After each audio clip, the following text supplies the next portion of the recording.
کھیڈے تو پتا چلے کہ اے بدرو ہے. بہت ساری قسموں کی کیا بدرو ہیں.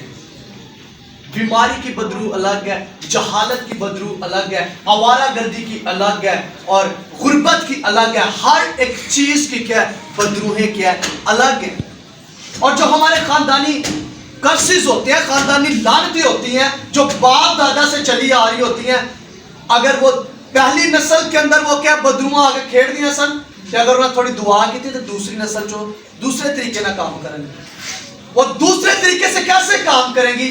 ان کے روپے پیسے کی سمجھ نہیں آنے دے گی, انہیں غربت کی حالت کے اندر لے جائے گی, انہیں جہالت کے اندر لے جائے گی, انہیں بیماری کی حالت کے اندر لے جائے گی, تاکہ وہ کیا اسی کش مکش کے اندر کیا چلتے رہیں, وہ اسی کشمکش کے اندر رہیں اور اس منزل تک نہ پہنچ پائیں, جو اس منصوبے کو پورا نہ کر پائیں جو خدا نے ان کے لیے کیا رکھا ہوا ہے.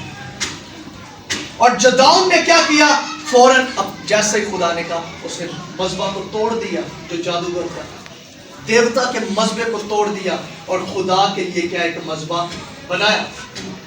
جیسے خدا کے مذبح پر کیا ہے روحیں آتی ہیں, وہ روحیں جو فرشتے ہیں وہ, اور شیطان کے مذبح سے بدروحیں آتی ہیں جو نسل در نسل ہمارا کیا ہے پیچھا کرتی. خدا کے مذبح سے کیا ہے روحیں آتی ہیں جو فرشتے ہیں یعنی, اور جو جادوگروں کے مذبح سے بدروحیں آتی ہیں وہ نسل در نسل کیا ہمارا پیچھا کرتی ہیں. کیونکہ ہم تو اس چیز کو بھول چکے, ہم نے چھوڑ دیا, لیکن وہ اپنے کام کو نہیں بھولتی, وہ پیچھا کرتی ہیں. انہیں اسائنمنٹ دی ہوتی ہے, انہیں اسائنمنٹ مل جائے کہ اس شخص کا تمہیں یہ حال کرنا ہے, اس شخص کی زندگی کے اندر یہ کام تمہیں کرنا ہے, تو وہ 100% کیا کرتی ہیں, اپنے کام کو پورا کرتی ہیں. لیکن ہم کیا انہیں بریک نہیں کرتے. ہمیں ضرورت ہے کہ آج ہمیں اپنے خاندانی مذہبوں کو توڑیں. جب تک آپ اپنے خاندانی مذہبوں سے آزاد نہیں ہیں, آپ کبھی بھی اس برکت کو, آپ بڑھ رہے ہوں گے لیکن اس مقام پر نہیں جا سکتے جو خدا نے آپ کے لیے رکھا ہے. وہ آپ کو بڑھنے نہیں دیں گے, آپ کی ترقی کو روک لیں گے, آپ کی سرفرازی کو روک لیں گی, کہ آپ تاکہ ذلت کی زندگی کیا جیئیں. اسی طرح بائبل مقدس کے اندر ہمیں ایک اور ایسی سٹوری ملتی ہے جسے خدا نے کہا کہ اپنے وطن, اپنے ناطے دارے, رشتہ داروں کو چھوڑ اور میرے حضور کیا چل. اور وہ شخص کون ہے؟ ابراہیم. ابراہیم کا جو باپ تھا, بتا سکتے ہیں کوئی وہ کیا کام کرتا تھا؟ وہ بت پرستی کرتا تھا اور بت بناتا تھا اور اس کی سوداگری کرتا تھا. وہ بت پرستی کیا کرتا تھا, اسی لیے خدا نے ابراہیم سے کہا کہ تو اپنے باپ, اپنے وطن, اپنے ناطے داروں کو چھوڑ اور تو کیا میرے حضور چل, اور کیا کامل, اور میں تجھے کیا قوموں کا باپ بناؤں گا, ایک بڑی قوم میں کیا تجھ سے پیدا کروں گا. کیوں خدا نے اسے یہی کہا کہ تو اپنے وطن کو, ہر ایک چیز کو چھوڑ دے اور ایک الگ سائڈ کے اوپر آ جا؟ کیا ریزن تھی؟ خدا اگر اسے چن رہا ہے تو وہاں رہتے ہوئے بھی برکت دے سکتا ہے, وہاں رہتے ہوئے بھی اسے سرفراز کر رہا ہے, لیکن خدا نے اس سے کہا کہ تو ان سے الگ ہو, کیونکہ تیرا باپ جو بت پرستی کرتا ہے, جو بت بناتا ہے, یہ وہی قرض کیا ہے تیری زندگی کے اندر کیا ہے ہمیشہ تیرا پیچھا کرے گی. اور خدا نے جیسے ہی اسے الگ کیا اور پھر آہستہ آہستہ خدا اسے کیا ہے کامل کرتا گیا, خدا اسے ہمت طاقت دیتا گیا تاکہ وہ اپنے خاندانی مذہبوں کو, خاندانی چیزوں کو, لعنتوں کو کیا ہے بریک کر سکے. اور ابراہیم نے اپنے خاندان کے قرض کو بریک کر دیا. ایک شخص سوچے جو بت پرستی کرتا ہے, جو بتوں کو بناتا ہے, اس خاندان کے اوپر کتنا بڑی لعنت ہوگی, کتنا بڑا قرض ہوگا جو اس کا پیچھا کر رہا ہے. لیکن ابراہیم نے اس قرض کو کیا ہے بریک کر دیا, اس لعنت کو کیا ہے بریک کر دیا. اور سنیے گا, جب ابراہیم نکلا اس نے اپنے بھتیجے لوط کو بھی کیا ساتھ لے لیا, اور جب تک اب کلام پر لوط خدا کے ساتھ, ابراہیم کے ساتھ, خدا نے ابراہیم سے بات نہیں کی, بولا نہیں ہے, اس عہد کو, اس وعدے کو کیا پورا نہیں کیا. ایک وقت آتا ہے ان کے چھپانے کے درمیان کیا جھگڑا ہو جاتا ہے, پھر وہ الگ الگ ہوتے ہیں, اور جیسے وہ الگ ہوتے ہیں ابراہیم اپنی جگہ کے اوپر جاتا ہے, پھر خدا اس سے بولتا ہے, پھر خدا اپنا عہد اس سے کرتا ہے. اور کیوں خدا اس سے بولا نہیں ہے؟ کیونکہ لوط بھی اسی خاندان سے کیا تعلق رکھتا تھا, اور وہ قرض, وہ لعنت اس کی زندگی کا بھی کیا پیچھا کر رہی تھی. اس وجہ سے خدا نے اسے کیا اس سے جدا کیا, تاکہ جو لوط کی زندگی کے اوپر قرض ہے وہ دوبارہ ابراہیم کے اوپر نہ آنے پائے. اسے اس نے کیا جدا کیا, اور خدا اس سے کیا بولا, خدا نے اس سے کیا بات کی. آج اسی طرح بہت سارے خاندانی قرض ہمارا پیچھا کر رہے ہیں, ہمارے ساتھ جڑے ہوئے ہیں, جو نسل در نسل چلتے آ رہے ہیں. وہ ہمیں کیا روکنے کی ضرورت ہے. اگر آپ انہیں نہیں روک رہے تو آپ اپنا نقصان کر رہے ہیں. آپ ان چیزوں کو, ان برکتوں کو کھو رہے ہیں جو خدا نے آپ کے لیے رکھی ہے. جیسے میں نے پہلے بتایا کہ شاید جس پوزیشن پر آپ آلریڈی اچھے ہو, خدا نے آپ کو مالی برکت دی ہو, خدا نے آپ کو اچھا لائف سٹائل دیا ہو, لیکن اس مقام پر نہیں جا رہے اس سے بڑھ کر جو خدا نے آپ کے لیے رکھا ہو. وہ چیزیں کیا ہے انہیں روکنے کی, وہ چیزیں انہیں کیا بڑھنے نہیں دیں. جیسے پہلے ہم نے سیکھا کہ مذبح بنانا ہے کس کے لیے؟ خدا کے لیے. اور مذبح مذبے سے لڑتا ہے. مذبح کیا ہے؟ مذبے سے لڑتا ہے. اسی لیے جب ایلیا نے آسمان سے آگ منگوائی ہے تو اس نے خدا کے لیے الٹر الگ بنایا تاکہ اس پر کیا آگ آئے اور بال کے مذبح کے ساتھ کیا لڑے, کیونکہ مذبح مذبے سے کیا لڑتا ہے, فائٹ کرتا ہے.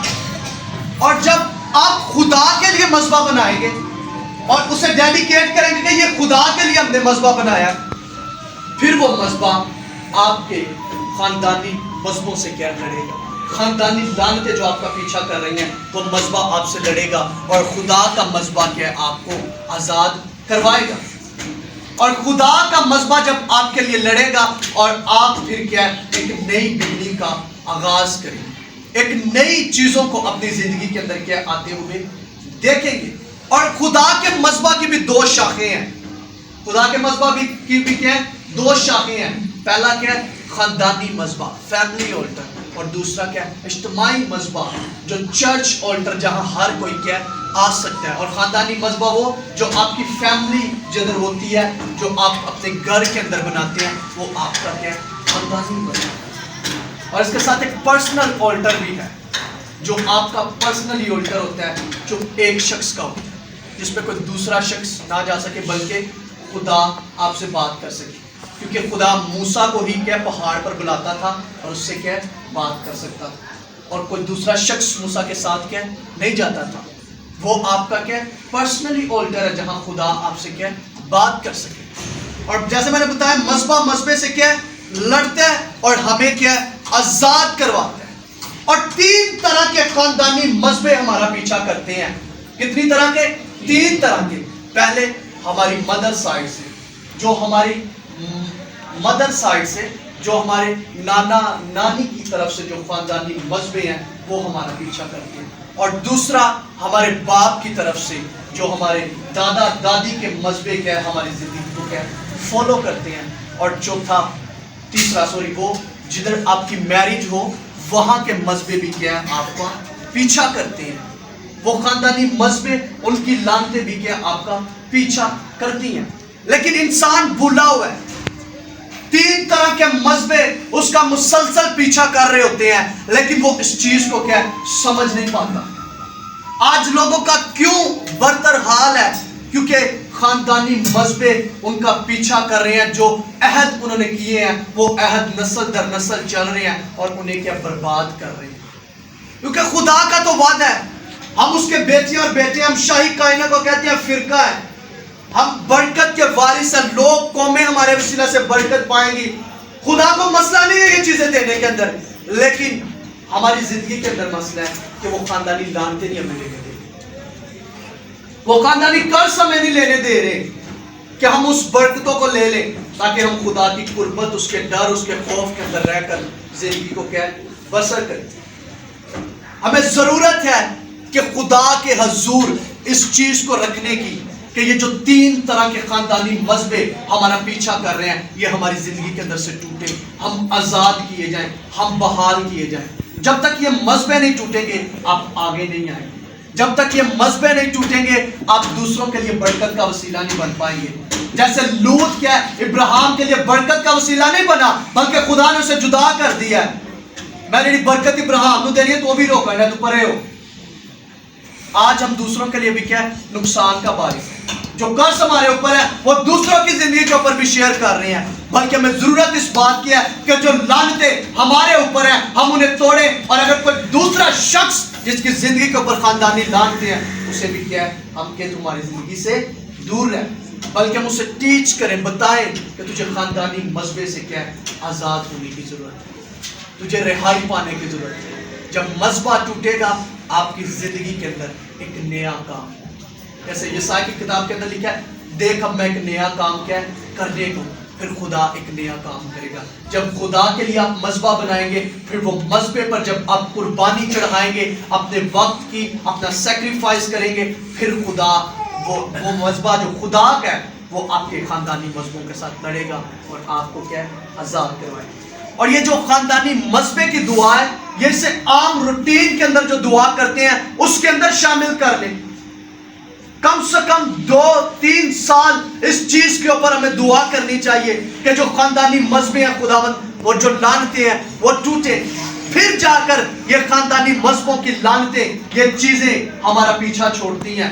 کیونکہ کلام کہتا ہے جب ایک روح جاتی ہے تو وہ سوکھے مقاموں کو ڈھونڈتی ہے لیکن وہ پھر دوبارہ وزٹ کرنے آتی ہے. جب آپ اسے کنٹینیو 2-3 سال پریئر کے اندر رکھیں گے اور جب آپ دعا کریں گے خداوند خاندانی مذہبے ٹوٹے, ہم بحال ہو, ہم چھڑائے جائیں, تو پھر خدا کے حضور سے پھر آپ کے لیے ایک نیا آغاز ہوگا. پھر وہ ٹوٹیں گے اور ایک نئی زندگی کو آپ کے اپنی زندگی کے اندر آتے ہوئے دیکھیں گے. آمین آمین. کہ ہمیں کیا کرنا ہے کہ اسے اپنی دعا کے اندر اس پوائنٹ کو رکھنا ہے کہ ہر وہ آلٹر جو میری مدر سائڈ سے, جو میرے فادر سائڈ سے اور فور فادر سائڈ سے جو مجھے بلونگ کر رہے ہیں, خدا تیری آگ آئے اور وہ کیا ہے برباد ہو جائے, وہ کیا ہے تیری آگ کے ساتھ بسم ہو جائے. جب وہ ٹوٹ جائیں گے میں آپ کو کہہ رہا ہوں وہ برکتیں جو خدا نے رکھی ہیں وہ آپ کی زندگی کے اوپر نازل ہوں گی. آج انسان کنفیوز کیوں ہے؟ صرف اپنے خاندانی لعنتوں کی وجہ سے. جادوگر کیا ہے وہ لعنتیں بول دیتے ہیں, ہم سن کر وقتی کی اور لے کے رام آ جانے, تو کلام نہیں چل سکتا. کلام نہیں کہ غیر کو بھوٹوں کے پیچھے بولنے والوں کو کیا ہے غم بڑھیں گے. کلام نہیں چل سکتا, بڑھتے ہیں. آپ کو ٹمپریری وہ شفا دے سکتے ہیں, آپ کو وقتی وہ بحال کر سکتے ہیں, لیکن ایک وقت آتا ہے آپ اسی دنیا کے اندر رہتے ہوئے اس کی پنشمنٹ لیتے ہیں خدا سے. خدا آپ کو سزا دیتا ہے جو آپ جادوگروں کے مذہبوں پر جاتے ہیں اور جا کر جو ان سے عہد و پیمان کرتے ہیں. جب آپ قربانی چڑھاتے ہیں ان کے مذہبوں پر جا کر اور خدا کے لوگ ہو کر, پھر خدا کیا ہے غضب کے اندر آتا ہے. کلام میں لکھا خروج کی کتاب کے اندر کہ وہ غیور خدا ہے, وہ غیرت مند ہے, وہ جیلسی کرتا ہے کہ اس کی مانند جب آپ کسی کو ٹھہراتے ہیں وہ پھر جیلس ہوتا ہے, پھر وہ اپنے قہر کو کیا ہے آپ کی زندگی کے اوپر نازل کرتا ہے. جب آپ کیا ہے غیر معبودوں کے اوپر جا کر ان سے کیا کہتے ہیں کہ ہمیں کیا ہے روپیہ پیسے کی ضرورت ہے, ہمارے لیے دعا کریں, ہمارے کاروبار کے لیے دعا کریں, پھر اس کا مطلب کہ آپ خدا کے برابر انہیں کیا ٹھہرا رہے ہیں. تو جو خدا کے برابر آتا ہے خدا اسے ٹکڑے ٹکڑے کیا کر دیتا ہے. خدا نہیں برداشت کرتا کہ اس کی مانند کوئی ہو. لوسیفر نے بننے کی کوشش کی, خدا نے کیا اسے نیچے گرا دیا, اسے پھینک دیا کہ تیرا اس جگہ پر اب کوئی اختیار نہیں ہے. ایک اچھی پوزیشن اس کی آسمان کے اوپر خدا باپ کے حضور تھی, لیکن خدا نے یہ نہیں سوچا کہ اچھی پوزیشن ہے سب کچھ پتا ہے کہ کانسلوں نے چک کے مارا تھا. خدا اسی طرح کرتا ہے. پھر خدا قہر کے ساتھ آپ سے بات کرتا ہے جب آپ کیا غیر معبودوں کے مذہبوں کے اوپر کیا جاتے ہیں. ہمیں ضرورت اس بات کی ہے اگر آپ سے جانے یا انجانے کے اندر غلطی ہوئی ہے تو آج اس چیز کا اقرار کریں خدا کے حضور. یہ خداوند یہ کام میں نے کیا, اس جادوگر کے مذبح پر گیا اور یہ چیز میں نے کی, یہ قربانی, یہ سیکریفائز میں نے کیا, یہ عہد میں نے ادھر کیا, میں انہیں کینسل کرتا ہوں اور مجھ پر اور میرے گھرانہ پر کیا ہے رحم کیا. اور وہ رحم کرتا ہے, وہ بلا خدا ہے, بلیائی کرتا ہے اور وہ بلا کرے گا, آپ کے ساتھ بلیائی کرے گا جب اس کے حضور کیا اقرار آپ کریں. کیونکہ امثال کی کتاب میں اندر خدا کا بندہ سلیمان کہتا ہے جو گناہ کو چھپاتا ہے وہ کامیاب نہ ہوگا، بلکہ جو اقرار کر کے ترک کرتا ہے اس پر خدا کی رحمت۔ بڑی بات یہ ہے کہ اقرار کر کے ترک کر لینا۔ گناہ ہر ایک انسان سے ہو جاتا ہے، کیونکہ کلام کہتا ہے کوئی ایسا شخص ہے نہیں جو گناہ نہ کرے۔ ہر انسان گناہ کرتا ہے، جو عورت سے پیدا ہوا ہے ہر شخص نے گناہ کیا، لیکن کیا اقرار کرنا ہماری زندگی کے اندر ہونا چاہیے تاکہ خدا کی رحمت کیا ہم پر سائے۔ آمین۔ اور نیکسٹ ہم سیکھیں گے مذہبے کے متعلق، اور ہم مذہبے کی اہمیت کو سیکھیں گے کہ مذہبے کی اہمیت کیا ہے اور مذہبہ ہمارے لیے کیا کچھ کر سکتا ہے۔ پہلے ہم نے سیکھا کہ مذہبہ ہمیں خدا کے حضور بنانا ہے، اور آج ہم نے کیا خاندانی مذہبوں، خاندانی دانتوں کو جو خاندانی مذہبوں کے ساتھ جڑی ہیں اور ہماری زندگی کا پیچھا کر رہی ہیں، انہیں کیا روکنے کی ضرورت ہے۔ اور نیکسٹ ہم سیکھیں گے مذہبے کی عزت کیا ہے، اس کی ویلیو کیا ہے ہماری زندگی کے اندر۔ جو اس کی عزت نہیں کرتا وہ اس سے کچھ لے نہیں سکتا، جو اس کی عزت نہیں کرتا وہ اس سے کیا کچھ لے نہیں سکتا۔ ہم نیکسٹ سنڈے اس چیز کے اوپر بات کریں گے خدا کے حضور۔ آمین۔ آئے اپنی آنکھوں کو بند کرتے ہیں خدا کے حضور۔ میں چاہتا ہوں کلام خدا کے آنر کے لیے، اس کے احترام کے لیے سبھی اپنے قدموں پر کھڑے ہوتے ہیں جتنے بیٹھ چکے ہیں۔ اس نے اپنے ہر نام سے زیادہ عزت اہمیت اپنے کلام کو دی ہے۔ مرکزی آیت کے لیے چند ہم کھڑے ہوں گے۔ میں ساتھ نکالیے گا قضات کی کتاب اور اس کا 6واں باب اور اس کی کچھ آیات کو میں تلاوت کروں گا۔ پہلی آیت کو میں پڑھوں گا خدا کے کلام میں سے۔ اور بنی اسرائیل نے خداوند کے آگے بدی کی، اور خداوند نے ان کو 7 برس تک مدیانیوں کے ہاتھ میں رکھا۔ اور اسی کے ساتھ میں 7ویں آیت کو بھی پڑھوں گا۔ اور جب بنی اسرائیل مدیانیوں کے سبب سے خداوند سے فریاد کرنے لگی تو خداوند نے بنی اسرائیل کے پاس ایک نبی کو بھیجا۔ 12ویں آیت کو۔ اور خداوند کا فرشتہ اسے دکھائی دے کر اس سے کہنے لگا، اے زبردست سورما، خداوند تیرے ساتھ ہے۔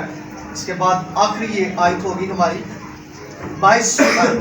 اور جدعون نے جان لیا کہ وہ خداوند کا فرشتہ تھا، سو جدعون کہنے لگا، افسوس اے مالک خداوند کہ میں نے خداوند کے فرشتہ کو روبرو دیکھا۔ خداوند نے اس سے کہا، تیری سلامتی ہو، خوف نہ کر، تم مرے گا نہیں۔ تب جدعون نے وہاں خداوند کے لیے ایک مذبح بنایا اور اس کا نام یہوہ شلوم رکھا۔ کلام خدا کا پڑھا جانا سنا جانا ہم سبوں کے لیے برکت کا سبب بنے۔ آمین۔ اپنی جگہ پر تشریف رکھیں۔ خدا کا شکر ہو کہ اس نے فضل کیا ہم اس کے حضور حاضر ہوں اور اس کے نام کو مبارک کر سکیں۔ آمین۔ اس سے پہلے خدا کے کلام کو میں آپ لوگوں کے درمیان بیان کروں، یہ جو نیکسٹ ویک سٹارٹ ہو رہا ہے اس کے اندر جتنے لوگ ہمارے ساتھ جڑے ہیں، اس کے اندر میں آپ لوگوں کے خاندانوں کے اندر، گھروں کے اندر بھی آؤں گا تاکہ آپ لوگوں کے گھروں کے جو مسائل ہیں تاکہ انہیں بھی سنا جائے اور اس کے مطابق آپ کی دعائیں درخواست لکھ کر خدا کے مذبح پر کیا رکھی جائے۔ آمین۔ کیونکہ سم ٹائم کچھ ایسے ایشوز ہوتے ہیں کہ آپ لوگوں کے سامنے، کلیسیا کے سامنے بتانے سے کنفیوز ہو جاتے ہیں، لیکن آپ اپنے گھروں کے اندر کیا اسے اچھی طرح بیان کر سکتے ہیں۔ آمین۔ اور اگر کوئی بھی بیٹی یا بیٹا یا بہن بھائی ورشپ کے اندر حصہ لینا چاہتا ہے تو وہ بھی مجھے بتا سکتے ہیں تاکہ ہم ایک کوائر کی شکل کے اندر اسے کیا ہے تیار کریں۔ اور جو دعا کرنا چاہتا ہے، کیونکہ میں ڈائریکٹ ابھی نام نہیں لیتا کیونکہ شاید میں نام لے لوں وہ کنفیوز ہو، دعا نہ کر سکو، کہتے پاس صاحب تو ہی میں نے پوچھا ہے تو میں تو یہ موقع دے دیتا ہے۔ جو دعا کرنا بھی چاہتا ہے وہ بھی کیا مجھے بتا سکتا ہے تاکہ ہمارے پاس پتہ ہو کہ یہ شخص کیا خدا کے حضور دعا کر سکتے ہیں۔ آمین۔ کتنے لوگ اتفاق کرتے ہیں میرے ساتھ؟ اللہ آپ کو برکت دے۔ ہاں، ہم کیا سیکھ رہے ہیں خدا کے حضور سے؟ کوئی بتا سکتا ہے پچھلے اتوار ہم نے کیا سیکھا؟ آمین آمین۔ ہم نے مذبح کے متعلق جو سیریز شروع کی ہوئی ہے، مذبح ہے کیا؟ مذبح کا میں نے بتایا انگلش کے اندر جسے آلٹر کہا جاتا ہے، اور عبرانی کے اندر جسے قربان کا کہا جاتا ہے، جہاں قربانی کیا چڑھائی جائے گی۔ اور مذبح جیسے میں نے بتایا کہ 2 قسم کے مذبح تھے، ایک ہے خدا کا مذبح اور ایک ہے شیطان کا مذبح، یعنی شیطانی مذبح جدھر جادوگر جا کر کیا ہے پرستش کرتے ہیں، ورشپ کرتے ہیں، ابلیس کو کیا ہے آنر کرتے ہیں۔ آج ہم جس چیز کے اوپر بات کریں گے وہ ہے خاندانی مذبح.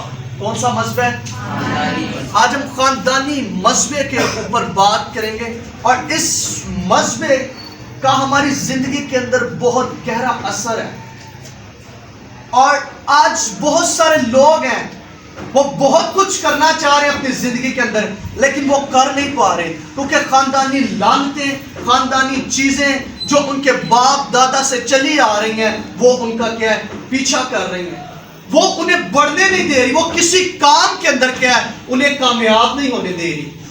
ریزن کیا ہے؟ وہ کیوں کامیاب نہیں ہو رہے؟ کیونکہ انہیں پتہ نہیں ہے کہ خاندانی مذہبوں سے چیزیں جو ہیں ان کا کیا ہے، پیچھا کر رہے ہیں.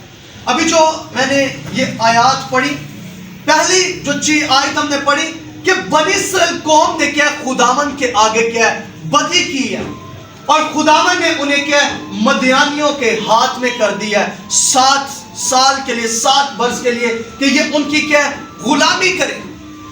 اور نیچے ہم نے پڑھا کہ جیسے خدا نے انہیں غلامی کے اندر بھیج دیا، پھر بنی اسرائیل قوم نے خداوند کے آگے کیا ہے، فریاد کی ہے. خداوند کے آگے کیا ہے، فریاد کیا، اور خدا نے اپنا ایک کیا ہے، نبی بھیجنے لگا. اور وہ نبی کے پاس فرشتہ جب آتا ہے اور اس سے کہتا ہے اے زبردست سور میں. جب آپ اس چیپٹر کو پورا پڑھیں گے تو اس کے اندر آپ کو ساری ڈیٹیل ملے گی. اور وہ جدعون جس کے پاس فرشتہ آتا ہے، جسے یہ فرشتہ یہ بات کہتا ہے کہ تو زبردست سور میں، لیکن وہ کہتا ہے فرشتے نو کہ میں تے منسی دے گھرانا جو سب تو چھوٹا ہوں، میں کہ زبردست ہو سکنا، میرے اندر یہ ابیلٹی نہیں ہے. لیکن وہ اسے اس کی آئیڈینٹی بتاتا ہے، اس کی پہچان بتاتا ہے کہ تیرے اندر یہ چیز ہے، تو اس کیا زبردست کیا ایک سور میں ہے. اور وہ جیسے اس بات کو جان لیتا ہے کہ یہ خداوند کا فرشتہ ہے، اور کہتا ہے کہ میں نے خداوند کے فرشتے کو کیا روبرو دیکھا. اور اس کے بعد جیسے وہ یہ باتیں ختم کر لیتا ہے، پھر وہ خداوند کے لیے ایک کیا مذبح بناتا ہے. اور اس مذبح کو بنانے کے بعد جو اس مذبح کا نام رکھتا ہے وہ ہے یہوہ شلوم. جدعون نے کیا ہے، اس جگہ پر خدا کے لیے مذبح بنایا ہے، اور اس مذبح کا نام اس نے کیا رکھا ہے، یہوہ شلوم. سنیے گا، اس سے پہلے خدا آپ سے کوئی بڑا کام لے، اس سے پہلے آپ اس کے حضور کچھ خدمت گزاری کا کام کریں، اس سے پہلے جو نعمت خدا نے آپ کو دی ہے اس کے حضور اسے چمکائے، خدا آپ کے خاندانی مذہبوں سے کیا ہے، آپ کو پہلے آزاد کرواتے ہیں. اس وقت تک آپ خدا کا کام نہیں کر سکتے جب تک خاندانی لعنتیں آپ کی زندگی کو کیا ہے، نہیں چھوڑتے. کیونکہ خدا اس چیز کو جانتے ہیں، اگر آپ خدا کا کام بھی کر رہے ہوں گے اور خاندانی لعنتیں بھی آپ کے ساتھ ہوں گی، پھر آپ کیا ہے، خدا کا کام ٹھیک سے نہیں کر پائیں گے، بلکہ جو خاندانی لعنتیں، جو خاندانی قرض ہیں، وہ آپ کو الجھنوں، مشکلاتوں، پریشانیوں کے اندر ہی کیا ہے، رکھیں گے، اور خدا کا کام بھی آپ کو کیا ہے، نہیں کرنے دیں گے. جیسے کلام میں لکھا ہے کہ کوئی بھی شخص کیا ہے، 2 طرح کے پانی کو نہیں پی سکتا، یا کوئی بھی جو ندی ہے وہ 2 طرح کا پانی نہیں دیتی، کیونکہ ایک ہی کوالٹی اس کے اندر ہوتی ہے. آج بہت سارے لوگ ہیں وہ دونوں چیزوں کو کیا ساتھ لے کر چلنا چاہتے ہیں. وہ خاندانی لعنتوں کو بھی کیا ہے اپنے اوپر لیے ہوئے پھر رہے ہیں، جس کی وجہ سے وہ کیا ہے اپنی زندگی کے اندر بڑھ نہیں رہے. ہوا کچھ یوں ہے، جدعون جب بنی اسرائیل قوم نے بدی کر لیا، غلامی کے اندر چلے گئے، خدا انہوں نے دعا کی ہے کہ خداوند کو نبی بھیج، جب ہمیں کیا آزاد کر، اور خدا نے جدعون کو کھڑا کیا.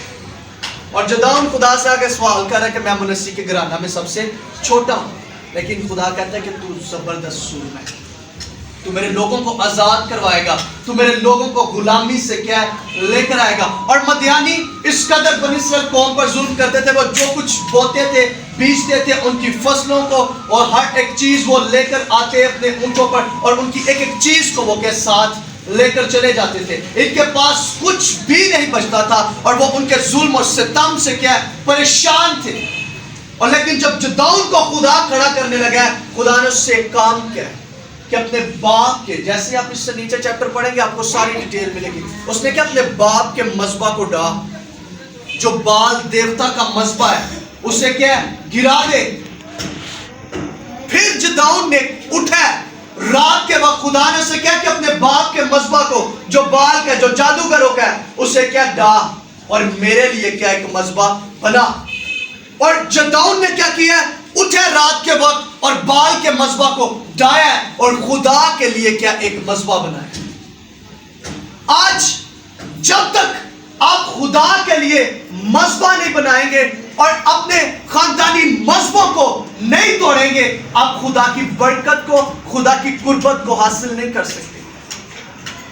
کیونکہ خاندانی کرسز ہمیشہ آپ کا پیچھا کرتے ہیں, وہ آپ کو بڑھنے نہیں دیتے. عام لوگ کہتے ہیں کہ ساڑھے پیو دادا کی نے جادوگراں کو جاندے رہے, ہم کہتے ہیں ہم نے انہیں چھوڑ دیا, ہم نہیں جاتے, ہماری جنریشن نے انہیں کیا چھوڑ دیا.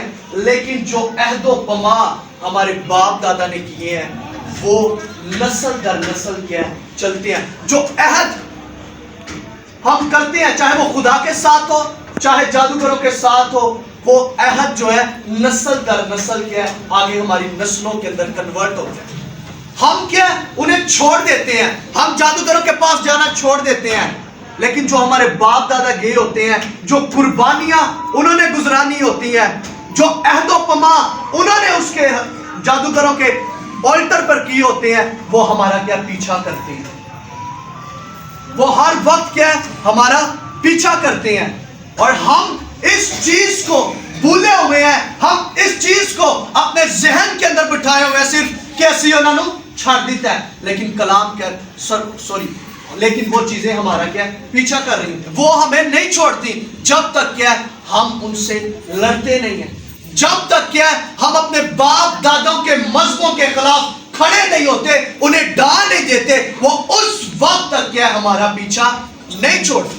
اسی لیے خدا نے کہا کہ جدعون اس سے پہلے کہ میری قوم کو میرے لوگوں کو آزاد کروائے, اس سے پہلے اسے ضرورت ہے کہ یہ خود اپنے خاندانی مذہب سے کیا ہے آزاد ہو. خدا نے پہلے اسے آزاد کروایا, پہلے جدعون کو کیا ہے ڈیلیور کروایا, تاکہ پھر کیا ہے وہ اپنی اس کی قوم کو کیا ہے غلامی سے نکال سکے. اگر آج آپ آزاد نہیں ہیں تو کیسے ممکن ہے کہ آپ دوسرے کو آزاد کر سکیں؟ اگر آپ خود جوئے کے نیچے ہیں تو آپ کیسے دوسرے کو جوئے کے نیچے سے نکال سکتے ہیں؟ نکال وہی شخص سکتا ہے جو کہ جوئے کے نیچے خود نہیں ہے, کیونکہ جو کچھ انسان کے پاس ہوتا ہے وہی دوسرے کے ساتھ بانٹتا ہے. اگر برکت ہوگی تو وہ برکت بانٹے گا, اگر اس کی زندگی کے اوپر خاندانی لعنت ہے تو وہ کیسے دوسرے کی خاندانی لعنت کو کیا توڑ سکتے ہیں؟ اس سے پہلے کہ آپ خدا کا کام کریں یا خدا کے حضور چلیں, آپ کو آپ کے خاندانی مذہبوں سے کیا ہے آزاد ہونے کی ضرورت ہے. اور وہ خاندانی مذہب کیا کرتے ہیں, آپ کو کیا وزٹ کرتے رہتے ہیں ڈیفرنٹ طریقوں سے.